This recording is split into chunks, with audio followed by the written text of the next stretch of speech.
Nelson Mandela की आत्मकथा long walk to freedom न केवल उनके व्यक्तिगत जीवन की कहानी है, बल्कि यह रंगभेद के खिलाफ एक संपूर्ण संघर्ष का दस्तावेज है।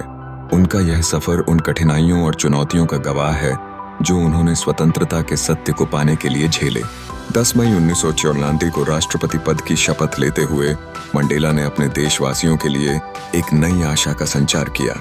यह दिन केवल एक व्यक्ति की जीत नहीं थी, बल्कि दक्षिण अफ्रीका के सभी लोगों की सामूहिक जीत का प्रतीक था, जिन्होंने वर्षों तक बर्बरता और भेदभाव सहा। मंडेला का जीवन इस बात का उदाहरण है कि स्वतंत्रता केवल एक अधिकार नहीं है, बल्कि यह एक गहरा अनुभव है। उन्होंने बताया कि स्वतंत्रता तब सार्थक होती है जब आपकी गरिमा छीन ली जाती है। तो चाहे उन्होंने 27 वर्षों तक जेल में कठिनाइयां झेली हों, वे एक पल के लिए भी अपने साहस का परिचय देने से कतराए नहीं।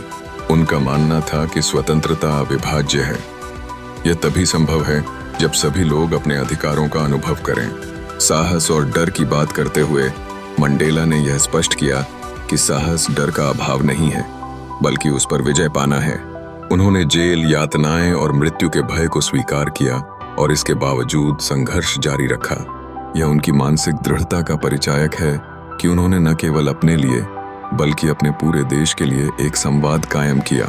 उनकी सोच में उत्पीड़न से उत्पन्न होने वाली परिस्थितियां भी गहरी थीं।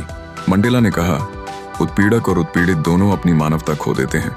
उन्होंने क्षमा और सुलह पर जोर दिया, यह समझते हुए कि बदले की भावना केवल एक चक्रव्यूह उत्पन्न करती है। उनका एकता का सिद्धांत, अहिंसा का अनुसरण और दृढ़ संकल्प जैसे मूल्य इस सफर में अनिवार्य थे। राष्ट्रपति के रूप में मंडेला ने सभी नस्लों के लिए समान अधिकार सुनिश्चित किए और सत्य एवं सामंजस्य आयोग की स्थापना की ताकि पीड़ितों को न्याय मिल सके। उनका मानना था कि शिक्षा सबसे शक्तिशाली हथियार है जिससे दुनिया को बदला जा सकता है। मंडेला का यह संदेश आज भी प्रासंगिक है। माफ करना सीखो, घृणा से घृणा नहीं मिटती।